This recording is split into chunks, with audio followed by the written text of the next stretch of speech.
দেখছেন পদ্মা নিউজ 24.com-এর রাত 8:30টার বিশেষ বুলেটিন ফ্ল্যাশ নিউজ। সাথে আছি আমি আফসানা আইভি।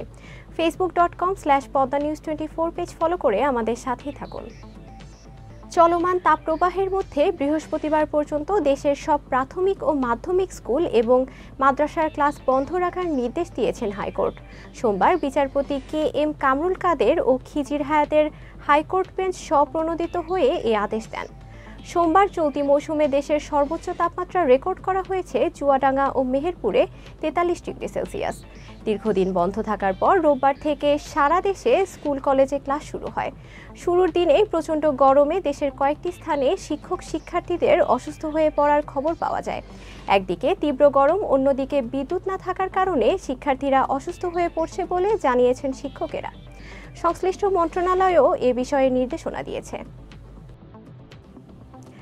চরম অস্থিতিশীলতা পরিলক্ষিত হচ্ছে সোনার বাজারে। চলতি মাসে 3 দফা বাড়ানোর পর বিগত 7 দিনে পঞ্চমবারের মতো বস্তুটির দাম কমিয়েছে বাংলাদেশ জুয়েলার্স অ্যাসোসিয়েশন। সোমবার সোনার নতুন দাম নির্ধারণ করে বিজ্ঞপ্তি দিয়েছে সংস্থাটি। এতে 22 ক্যারেটের প্রতি ভরির দাম 1155 টাকা কমে বর্তমানে দাঁড়িয়েছে 1,11,461 টাকা। এছাড়া 21 ক্যারেটের প্রতি ভরি 1,06,399 টাকা, 18 ক্যারেটের প্রতি ভরি 91,201 টাকা ও সনাতন পদ্ধতির প্রতি ভরি সোনার দাম 75,839 টাকা নির্ধারণ করা হয়েছে। ফিলিপাইনের কোনো কোনো অঞ্চলে তাপমাত্রা 50 ডিগ্রি সেলসিয়াসে পৌঁছেছে। মে মাস পর্যন্ত দেশটিতে এমন পরিস্থিতি থাকতে পারে বলে সতর্ক করেছে আবহাওয়া অফিস। সোমবার এ তথ্য জানিয়েছে বার্তা সংস্থা রয়টার্স।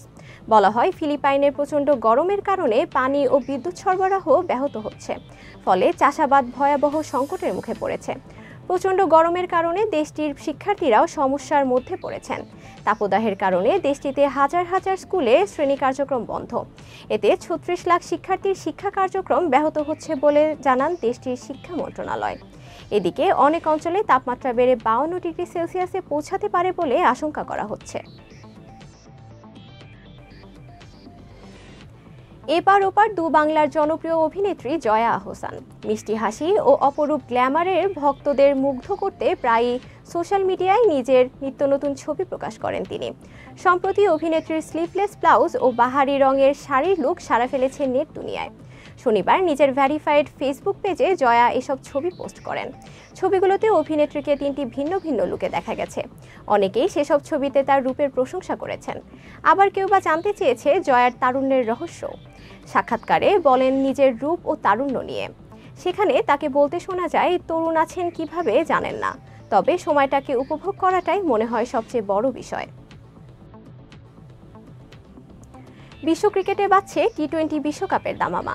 সময় যত এগিয়ে যাচ্ছে ততই ঘনিয়ে আসছে 20 ওভারের মহারণের উন্মাদনা। দলগুলো প্রস্তুত করছে নিজেদের। বিশ্বকাপকে সামনে রেখে এবার দল ঘোষণা করল নিউজিল্যান্ড। যথারীতি দলের দায়িত্বে থাকছেন অভিজ্ঞ কেন উইলিয়ামসন। রোববার উইলিয়ামসনকে অধিনায়ক করে 15 সদস্যের দল ঘোষণা করেছে নিউজিল্যান্ড ক্রিকেট। 15 জনের দলে শুধু পেসার ম্যাট হেনরি আর অলরাউন্ডার রাচিন রবীন্দ্ররই এখনও টি-20 বিশ্বকাপ খেলার অভিজ্ঞতা নেই। বিশ্বকাপ খেলতে যাওয়া সবাইকে অভিনন্দন ও শুভকামনা জানিয়ে গ্যারি স্টিট বলেছেন, বৈশ্বিক টুর্নামেন্টে নিজের দেশের প্রতিনিধিত্ব করতে পারাটা বিশেষ কিছু।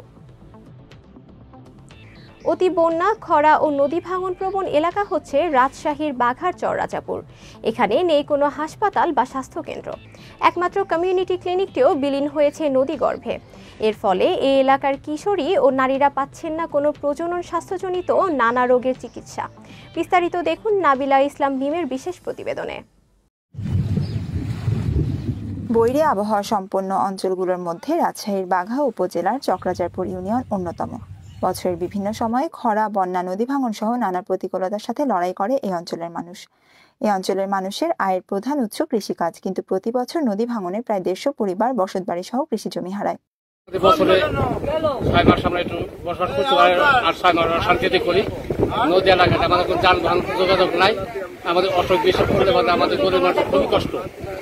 আমার জমি সম্পদের নদীতে চলে গেছে, এখন ঘর নৌকা চালাইয়া সংসার চালাচ্ছি। আগে যেরকম উন্নতি ছিল সেই উন্নতি আমার নাই।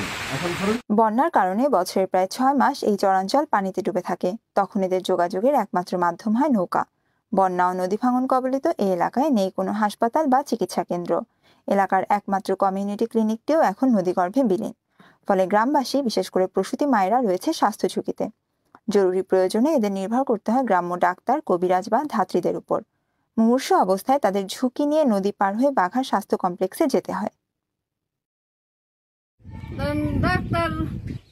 ডাক্তার নাই, কিছু নাই। এই নাতিন কানের বিষের গলায় নাইতে হারাইছি, সারাটা রাত বেড়েছি।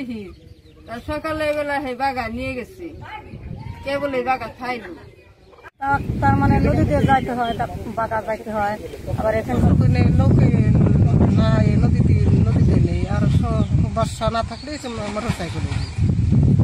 ঘরের মহিলাদের প্রসব ব্যবসা তখন উঠে, তখন ওদের আনার কোনো পরিবেশ নাই, তখন ঘরের পাল্লা খুলি দুই দিক বাঁশ বাঁধে কাঁধে খেলিয়ে আনতে হয়।